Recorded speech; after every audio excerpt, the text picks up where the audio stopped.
लड़कियों का क्या महत्व है मुस्लिम समाज में? देखिए, पर्दे की चीज को पर्दे में रखना चाहिए कृष्णा जी। हम फैशन के विरुद्ध नहीं हैं, लेकिन फैशन की एक मर्यादा होती है। अब हम आपसे पूछें कि आप मेरे पास आए हैं, पैंट शर्ट पहन के आए हैं, आप हाफ पैंट और बनियान पहन के क्यों नहीं आए हैं? क्योंकि वो मर्यादित ड्रेस नहीं है। अगर कोई लड़की मार्केट में बिकनी में घूमेगी, वो ये कह के घूमे कि हम स्मार्ट है और हम एडवांस है, ये एक सभ्य समाज की पहचान नहीं है। अंग्रेजों का कल्चर अलग कल्चर है, हमारा भारतीय कल्चर अलग है। हम मुसलमान जरूर हैं, लेकिन हम पहले भारतीय मुसलमान हैं। अरब में क्या सभ्यता है, पाकिस्तान में क्या सभ्यता है, या दुनिया के जितने मुस्लिम कंट्री हैं उनमें क्या सभ्यता है, हमको उनसे कोई लेना देना नहीं है। बीइंग ए इंडियन मुस्लिम, मेरा विश्वास यहाँ के कल्चर, यहाँ की सभ्यता, यहाँ के संविधान में है। हमको हर तरह से स्वतंत्र किया गया है कि आप जैसे चाहे रह सकते हैं, ना किसी तरह का विरोध है। छिटपुट घटनाएं होती है, वो दुनिया में हर जगह होती है। पाकिस्तान मुस्लिम मुल्क है, वहां लड़कियां कितना सुरक्षित है। तालिबान मुस्लिम मुल्क है, लड़कियां कितनी सुरक्षित हैं। मैं पर्दे हिजाब के विरुद्ध में नहीं हूं, लेकिन तुम उनको जब तक पढ़ाओगे नहीं, तुम्हारा उनका प्रभाव तुम्हारी ही नस्ल पे पड़ेगा, तुम्हारी ही नस्ल पे पड़ेगा। अगर मां जाहिल है तो बेटा जाहिल होगा, ये स्वाभाविक है कृष्णा जी। आपकी बीवी अगर पढ़ी लिखी नहीं है तो आपका बेटा उस लायक ही नहीं होगा कि उसका क्लास 1 में एडमिशन हो। वही ना उसको घर में रह के अपना एबीसीडी पढ़ाएगी या बेसिक लैंग्वेज उसको पढ़ाएगी। घर में रहेगा, वो देखेगी कि मेरी माँ मेरे दादाजी से किस तरह से बात करती है, मेरी दादी जी से किस तरह से बात करती है, मेरे चाचा से किस तरह बात करती है, क्या वो चीख चिल्ला के बात करती है।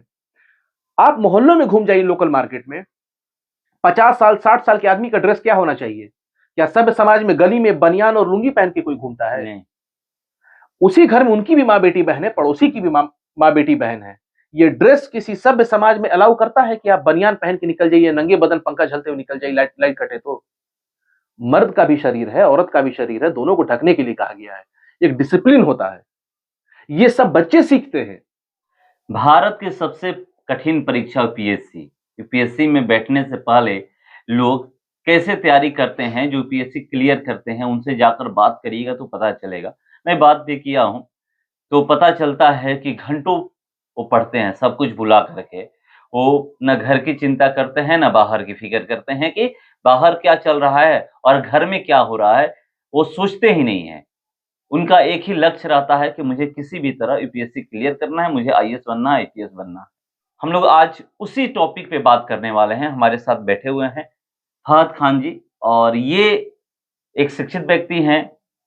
इंजीनियरिंग छोड़ करके जगदीशपुर नगर पंचायत से चुनाव लड़े, भले हार हुई मगर अपना प्रभाव छोड़ दिए जगदीशपुर नगर पंचायत में कि हाँ, हम भी कुछ कर सकते हैं इस फील्ड में भी, राजनीति में भी।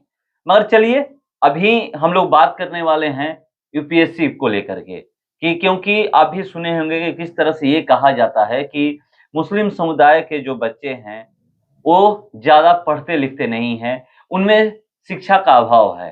तो चलिए इनसे सीधे मैं भारत में आपका स्वागत है। शुरुआत यही है कि रिजल्ट आया है और 1016 अभ्यर्थी सफल हुए हैं। जिनके घरों में वो सफलता मिली है वो तो बहुत खुश हैं। और हम लोग उससे हट करके जो बात करने वाले हैं, जो मुस्लिम समुदाय को लेकर के ये कहा जाता है कि उनमें शिक्षा का अभाव है, वो ज़्यादा यूपीएससी क्लियर नहीं करते हैं, ज़्यादा सफल नहीं होते हैं। इस बार जो रिजल्ट आया है, लगभग 5% मुस्लिम समुदाय से जो अभ्यर्थी हैं वो सफल हुए हैं। अब क्या लग रहा है कि धीरे-धीरे ये ट्रेंड खत्म हो रहा है कि नहीं, मुस्लिम समुदाय के भी बच्चे यूपीएससी क्लियर कर सकते हैं? जी, सबसे पहले तो आपके चैनल के माध्यम से मैं समस्त जगदीशपुर की जनता को प्रणाम और सलाम कहना चाहता हूँ, और साथ ही साथ उन अभ्यर्थियों को बहुत-बहुत बधाई जिन्होंने देश की सर्वोत्तम परीक्षा में चयनित हुए और अब देश सेवा में अपना आगे का योगदान देंगे। सबसे पहले उन सबको बधाई और मुबारकबाद, चाहे वो किसी भी जाति, धर्म या समुदाय से हो। आपका सवाल था कि मुस्लिम एजुकेशन पे इस बार 52 ऐसे छात्र हैं और छात्राएं हैं जो इसमें चयनित हुए हैं।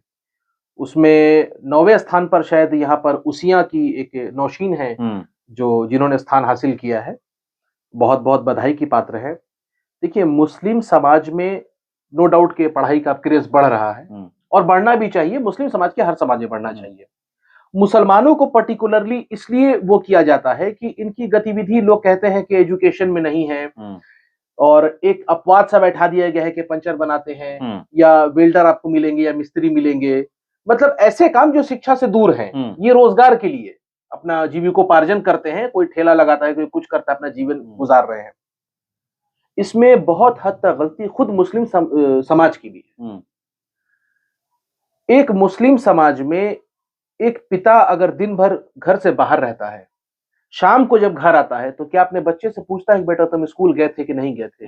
एक बाप की जिम्मेदारी होती है, ये नहीं पूछता है। अगर मुस्लिम समाज में लड़कियां ही एजुकेटेड नहीं होंगी तो ये बताइए कि अगर दिन भर कोई शौहर अपने घर से दूर है, उसका पुत्र घर में है, तो उसकी पहली शिक्षक तो उसकी माँ ही हुई ना।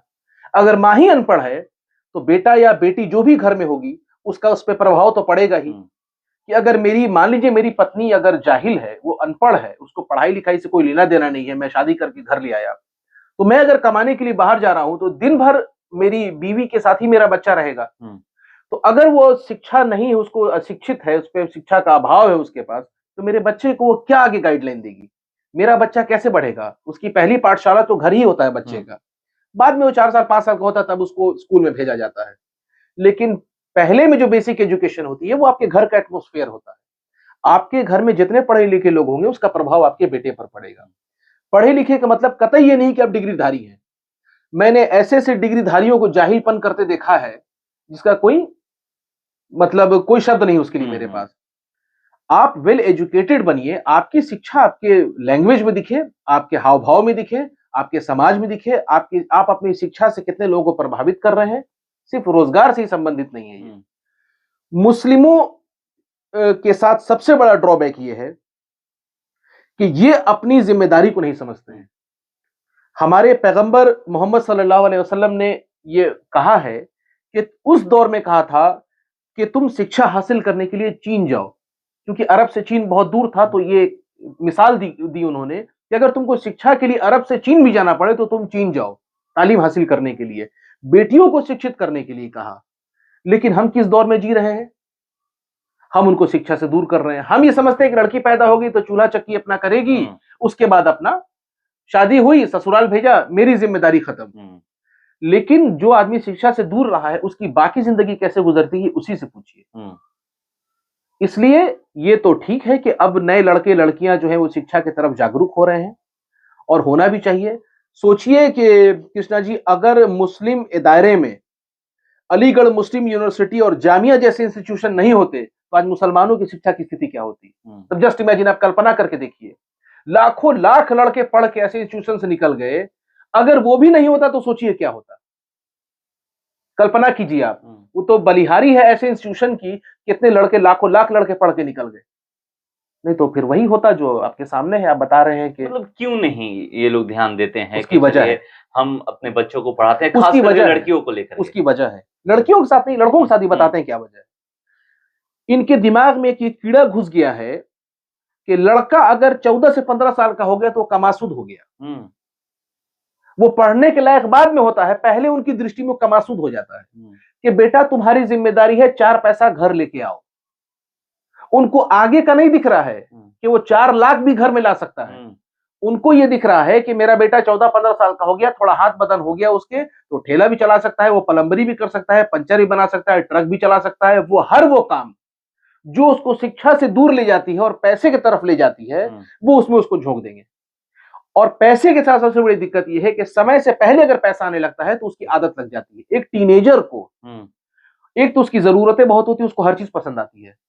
आप अगर उसको पहले ही पैसा दिखा दीजिएगा तो वो शिक्षा से कहेगा कि इससे तो कुछ हासिल ही नहीं है, हमको जो खरीदना है मेहनत करके कमा के खरीद लेंगे। लेकिन एक समय के बाद जब उसकी उम्र निकल जाती है, वो 28 साल 25 साल 30 साल का होता है और वो देखता है कि हम मुख्य धारा से पीछे जाते जा रहे हैं। मेरे साथ के लड़के तो आगे बढ़ते निकल गए, हम लोग साथ बढ़े हुए, साथ खेले, समय से पहले हम कमाने लगे तो हम खर्च करते थे। अब हम ये देख रहे हैं 25 साल के बाद जो लड़के उस टाइम खर्च नहीं करते थे अब नौकरी करके ज्यादा हमसे खर्च कर रहे हैं, लेकिन हम लिमिटेड रह गए, हम दिहाड़ी पे रह गए, हम 500,000 से ऊपर नहीं जा पाए। वो लोग 5 लाख 10 लाख पे चले गए, कोई घर बना रहा है, फिर ये अपने आप को कुंठित महसूस करते हैं और फिर ये सिस्टम को गाली बकते हैं। सरकार चोर है, समाज भ्रष्ट हो गया, ये हो गया। तुमने अपने साथ इंसाफ किया कि नहीं किया? अपनी गलतियों को नहीं देखते हैं। यही देखिए होता क्या है कि जब हम गलती करेंगे ना तो पहले हम गलत तरह ही बतियाएंगे, हम अपने ऐब को नहीं छुपाएंगे। पान मसाला सबसे ज्यादा आप खा रहे हैं, शराब आप पी रहे हैं, कुरान को आप बहुत महत्व देते हैं, 4 लाइन कुरान की पूछ देंगे आप बता नहीं पाएंगे, 4 आयत का मतलब पूछ देंगे आप बता नहीं पाएंगे, नमाज मैंडेटरी है आप पढ़ते नहीं है। तो सिर्फ नाम के आगे मुसलमान लगा देने से होता मुसलमान नहीं हो जाएंगे। अगर मुसलमान हो तो तुम्हारी हरकतों में दिखना चाहिए कि तुम मुसलमान हो, लोग देख के कहे कि हाँ ये एक अच्छा मुसलमान है, ये एक शिक्षित मुसलमान है, ये सभ्य मुसलमान है, ये रोड पर चलता है तो इसकी नजर नीचे रहती है, ये नमाज भी पढ़ता है, उपद्रव नहीं करता है, हुड़गड़ान नहीं करता है, मेहनत किया, पढ़ा, पढ़ के इस लायक बना कि अपने समाज को भी सुधार रहा है और देश सेवा में भी लगा है।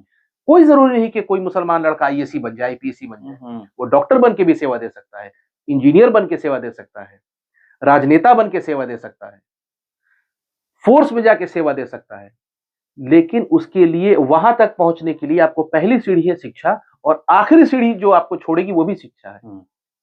आप अगर शिक्षा से दूर हैं तो फिर आप मुफ्त के राशन की लाइन में रहेंगे, आप शॉर्टकट से पैसा कमाएंगे, आप पंचर की दुकान खोलेंगे, राजनीतिक पार्टियों को संरक्षण लेंगे, आपके एरिया में जो सबसे प्रभावी नेता होगा उसके तुम छल्ला बन जाएंगे, झंडा ढोएंगे, और जब आपसे काम निकल जाएगा तो आपसे सिरिंज से जैसे खून खींचा जाता है, वो खून खींच के आपका पूरा राजनीतिक शोषण करके आपको एज अ वोटर बना के छोड़ दिया जाता है कि ये सिर्फ मेरे लिए एक नंबर है, ये मेरे लिए ह्यूमन बीइंग नहीं है, ये मेरे लिए नंबर है। 5 साल पहले इसको मुर्गा खिलाएंगे, दारू पिलाएंगे, इसके जात इसकी धर्म पे हम भड़कीले भाषण देंगे कि तारा के दबावल जाता, मुआवल जाता, तार धर्म खतरा बा, हमरा भेरी आजा बाजी बोल, तार सगा ही हम इधर घूम गए। इसी में बर्बाद है मुसलमान। लड़कियों को क्यों नहीं शिक्षा मिल पा रही? देखिए, लड़कियों को इसलिए शिक्षा नहीं मिल पा रही है, हमने आपको बताया ना कि जब लड़के ही उससे प्रभावित हैं तो लड़कियों तक बात कहां जा रही है। सबसे पहले मुसलमान को यह समझना होगा कि मेरा इस्लाम क्या कहता है। आप मुसलमान को लेके बहुत भावुक हो जाते हैं, जज्बाती हो जाते हैं, तो पहले तुम ये बताओ कि तुम्हारे इस्लाम में लड़कियों को महत्व कितना दिया गया है, उनकी कितनी वैल्यू दी गई है, उनको कितनी वैल्यू दी गई इस्लाम में लड़कों को। हमारे पैगंबर प्रॉफिट ने, मोहम्मद सल्लल्लाहु अलैहि वसल्लम ने अपने ही वक्त में फरमा दिया था लड़कियों का क्या महत्व है मुस्लिम समाज में। देखिए, पर्दे की चीज को पर्दे में रखना चाहिए कृष्णा जी। हम फैशन के विरुद्ध नहीं है, लेकिन फैशन की एक मर्यादा होती है। अब हम आपसे पूछें कि आप मेरे पास आए हैं, पैंट शर्ट पहन के आए हैं, आप हाफ पैंट और बनियान पहन के क्यों नहीं आए हैं? क्योंकि वो मर्यादित ड्रेस नहीं है। अगर कोई लड़की मार्केट में बिकनी में घूमेगी, वो ये कह के घूमे कि हम स्मार्ट है और हम एडवांस है, ये एक सभ्य समाज की पहचान नहीं है। अंग्रेजों का कल्चर अलग कल्चर है, हमारा भारतीय कल्चर अलग है। हम मुसलमान जरूर हैं, लेकिन हम पहले भारतीय मुसलमान हैं। अरब में क्या सभ्यता है, पाकिस्तान में क्या सभ्यता है, या दुनिया के जितने मुस्लिम कंट्री हैं उनमें क्या सभ्यता है, हमको उनसे कोई लेना देना नहीं है। बीइंग ए इंडियन मुस्लिम, मेरा विश्वास यहाँ के कल्चर, यहाँ की सभ्यता, यहाँ के संविधान में है। हमको हर तरह से स्वतंत्र किया गया है कि आप जैसे चाहे रह सकते हैं, ना किसी तरह का विरोध है। छिटपुट घटनाएं होती हैं, वो दुनिया में हर जगह होती है। पाकिस्तान मुस्लिम मुल्क है, वहां लड़कियां कितना सुरक्षित है। तालिबान मुस्लिम मुल्क है, लड़कियां कितनी सुरक्षित हैं। मैं पर्दे हिजाब के विरोध में नहीं हूं, लेकिन तुम उनको जब तक पढ़ाओगे नहीं, तुम्हारा उनका प्रभाव तुम्हारी ही नस्ल पे पड़ेगा, तुम्हारी ही नस्ल पे पड़ेगा। अगर मां जाहिल है तो बेटा जाहिल होगा, ये स्वाभाविक है कृष्णा जी। आपकी बीवी अगर पढ़ी लिखी नहीं है तो आपका बेटा उस लायक ही नहीं होगा कि उसका क्लास 1 में एडमिशन हो। वही ना उसको घर में रह के अपना एबीसीडी पढ़ाएगी या बेसिक लैंग्वेज उसको पढ़ाएगी। घर में रहेगा, वो देखेगी कि मेरी माँ मेरे दादाजी से किस तरह से बात करती है, मेरी दादी जी से किस तरह से बात करती है, मेरे चाचा से किस तरह बात करती है, क्या वो चीख चिल्ला के बात करती है। आप मोहल्लों में घूम जाइए, लोकल मार्केट में 50 साल 60 साल के आदमी का ड्रेस क्या होना चाहिए? क्या सभ्य समाज में गली में बनियान और लुंगी पहन के कोई घूमता है? नहीं। उसी घर में उनकी भी माँ बेटी बहन है, पड़ोसी की भी माँ बेटी बहन है। ये ड्रेस किसी सभ्य समाज में अलाउ करता है कि आप बनियान पहन के निकल जाइए, नंगे बदन पंखा झलते हुए निकल जाइए, लाइट कटे तो? मर्द का भी शरीर है, औरत का भी शरीर है, दोनों को ढकने के लिए कहा गया है। एक डिसिप्लिन होता है, ये सब बच्चे सीखते हैं। मेरे पिताजी के दोस्त मेरे पिताजी के साथ बाहर कभी कभी आके बैठते हैं। ये लोग इतना धीरे और इतनी विनम्र आवाज में बात करते हैं कि अगर आप 10 मीटर दूर खड़े रहिएगा आपको सुनाई नहीं देगा। वही आप चाय की दुकान पे चले जाइए या कहीं ऐसी जगह चले जाइए जहां आपको नहीं जाना चाहिए, हाँ ये ठाटा ठीठी हो रहा है, गाली बकबक के राजनेता को बात की जा रही है, आपस के मोहल्ले में गाली बक के बात की जा रही है, पड़ोस में लड़कियां भी रह रही हैं, औरतें भी घर में हैं, तो क्या प्रभाव पड़ेगा? मोहल्ले के जो लड़के हैं वो तो जान ही रहे कि मेरा बाप गाली बकता है, इसका मतलब गाली बकी जा सकती है। गाली में कोई दिक्कत नहीं, गाली बकी जा, क्योंकि मेरे बाप, चचा, बड़े भैया गाली बकते हैं, मेरे पड़ोसी वाले चाचा है, भैया, मामा, वो भी गाली बकते हैं, मतलब गाली बकी जा सकती है, समाज में गाली की जगह है। लेकिन अगर एक सभ्य समाज आपको बनाना है, एक मर्यादित समाज बनाना है, तो आपको अपनी भाषा, अपनी शैली, हर चीज पे, अपना पहनावे तक पे कंट्रोल करना होगा, जो कि सिर्फ शिक्षा से संभव है, दूसरा कोई शॉर्टकट नहीं है। अभी जो हम लोग देख रहे हैं कि 2016 में जो इस बार रिजल्ट आया है, इतना बेहतर रिजल्ट मुस्लिमों का 2016 में ही आया था, और उसके बाद 2023 का जो सिविल सर्विसेज एग्जाम इस बार 52 है। हाँ 52 है। उस समय 5% से ऊपर था, 50 था, और 50 लोग थे, और इस समय भी 5% से ऊपर है जी। तो ये कैसे बढ़ेगा? एक चीज है कि अभी तो जितना ये परसेंटेज आया है, इससे प्रभाव पड़ेगा, बिल्कुल पड़ेगा। हर मुस्लिम, जो भी पढ़ने वाले मुस्लिम समुदाय के, चाहे वो लड़का हो या लड़की हो, इन पे प्रभाव पड़ने वाला है कि नहीं, हम भी कुछ अच्छा कर सकते हैं, हम भी आईएएस बन सकते हैं, हम भी आईपीएस बन सकते हैं। उसके लिए करना क्या होगा? एक चीज और है, मैं जहां तक देखता हूँ कि जैसे घर में आप बात कर रहे हैं कि बहुत सारे ऐसे लोग भी हैं कि जो पढ़े लिखे हैं, मगर उनको उस तरह की शिक्षा नहीं मिल पाती है, ऐसे जैसे गाइड नहीं जो पेरेंट्स कर पाते हैं कि नहीं तुम यूपीएससी की तैयारी करो, तुम बीपीएससी की तैयारी करो, या तुम जो भी अदर स्टेट का जो कंपटीशन का जो चाहे एसएससी सीजीएल की तैयारी करो, ये नहीं कहते हैं, ये चलो जैसे चल रहा है चलने दीजिए। तो घर में कैसे ये बदलाव आएगा?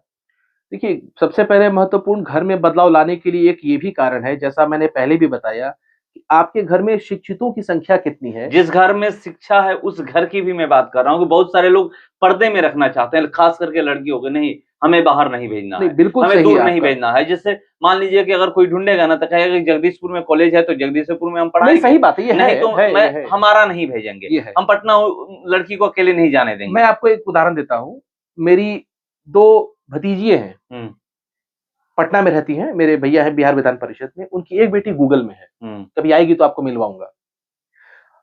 दोनों सेंट जोसेफ की पढ़ी हुई हैं, और एक जो है वो अभी उसने इसरो से ट्रेनिंग की है, वो भी नोएडा में जॉब कर रही है किसी प्राइवेट कंपनी में।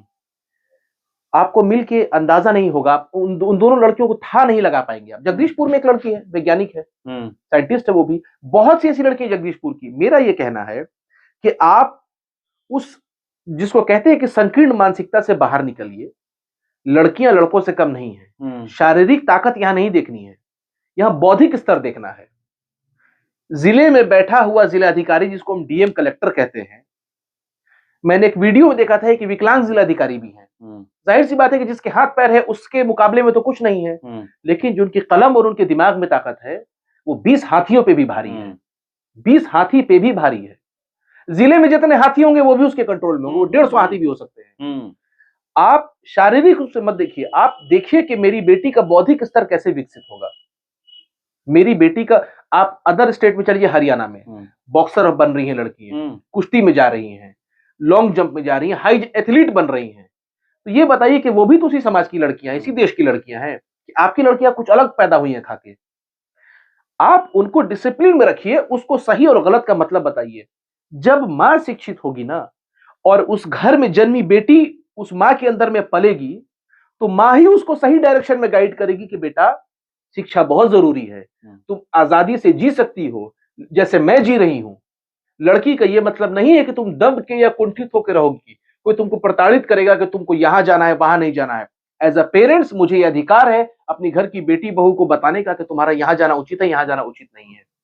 ये मां ही बचपन से बेटी को सिखाती है कि बेटा इस आदमी से मिलना है, इससे नहीं मिलना है, तुमको पढ़ने जहां जाना है तुम स्वतंत्र हो।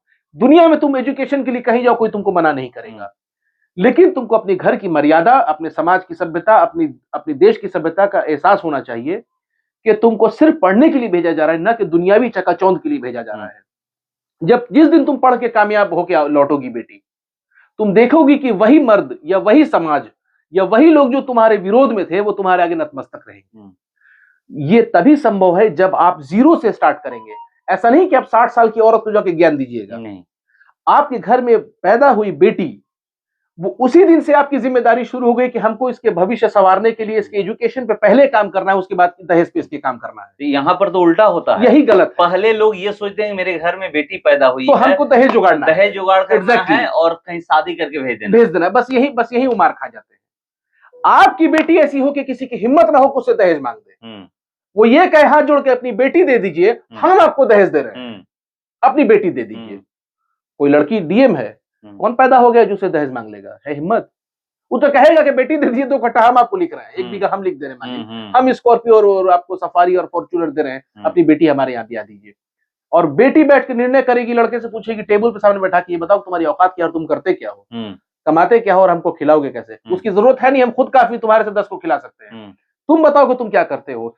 फिर वो लड़की उसमें देखेगी कि हाँ इसमें एक अच्छे इंसान की क्वालिटी है कि नहीं, तब वो अपना वर्त तय करेगी कि हाँ ये मेरा शौहर बनने लायक है कि नहीं, इसके साथ 7 फेरा ले सकते हैं कि नहीं, या इसके साथ निकाह पढ़ सकते हैं कि नहीं। ये तब संभव है जब आप महिला सशक्तिकरण की जो बात होती है वो बिना एजुकेशन के कृष्णा जी नहीं संभव है। ये बेसिक स्ट्रक्चर है, अगर ये कोलैप्स कर जाएगा तो पूरी पीढ़ी डैमेज होती है। तो देखिए, शिक्षा अगर नहीं है तो पूरी पीढ़ी डैमेज होती है, ये सही बात है। कहीं भी आप जाकर देखिएगा, और खास करके ये खुद ही बोल चुके हैं कि मुस्लिम समाज के जो भी लड़के हैं उनको लिए क्या कहा जाता है कि वो ड्राइवर बन सकता है, वो पंचर की दुकान पे बैठ सकता है, पंचर साइकिल में साट सकता है, तो ये सही बातें की जाती है। मगर यहाँ पर बहुत अच्छा रिजल्ट आया है 2023 का। जो इसी बीपीएससी में कितने मुसलमान लड़के मेरे जगदीशपुर के दोस्त टीचर हुए हैं, लड़कियां टीचर हुई हैं, बहुत से मेरे दोस्त हैं। एक पर्सनली मैं जानता हूँ लड़कियां टीचर में, कुछ लड़कों को रह गया, लेकिन मेहनत वही जारी है मेहनत। एक यही पीरो की बीपीएससी से एसडीएम इंटरव्यू करने गया, एसडीएम बनी है। तो हमारे सामने उदाहरण है।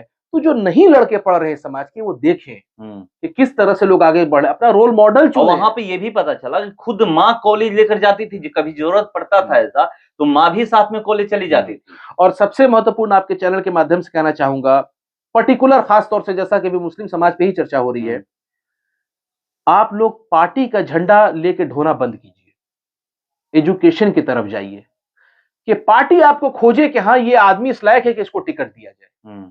झंडा मत ढोइए, आप सिर्फ झंडा ढोते रह जाइएगा, और चुनाव के नजदीक वही जो आपका 1 महीना बचा होगा, मुर्गे के लिए आपको याद किया जाएगा, मीट खिलाया जाएगा, पुलाव खिलाया जाएगा, आपका राजनीतिक शोषण किया जाएगा, और आपको उठा के समाज के कोने में, तबके में फेंक दिया जाएगा कि इस आदमी से काम निकल चुका है, ठीक 4 साल बाद इसको अब याद कराना है, अब ये मुर्दा है मेरे लिए, इसके अंदर कुछ नहीं बचा है। तो मेरे दोस्त, मेरे भाई, आप लोग शिक्षा की तरफ जाइए, अपने रोल मॉडल को चुनिए, और कभी राजनीतिक मोहरा मत बनिए। आप तय कीजिए कि किसको नेता बनाना है, किसको नहीं बनना है, और हमेशा इस देश हित में सकारात्मक सोच के साथ अपने समाज को बेहतर बनाने के लिए सब कुछ बेहतर हो जाएगा। अगर आप अपने धार्मिक सिद्धांत को मान रहे हैं, एक्चुअल इस्लाम को मान रहे हैं, तो उसमें भी लिखा है कि हमारा समाज, हमारा देश हमारे लिए सर्वोपरि है। सबको लेकर चलिए, संगठित रहिए, गलत के विरुद्ध गलत रहिए, सही के साथ कोई हो खड़े हो जाइए, गलत कोई हो खड़े हो जाइए। लेकिन सबसे पहले बेसिक स्ट्रक्चर आपका शिक्षा है। आप शिक्षित हो गए, आपका धर्म भी सही हो जाएगा, आपका देश, आपका समाज, सब कुछ सही हो जाएगा, बशर्ते की शिक्षा।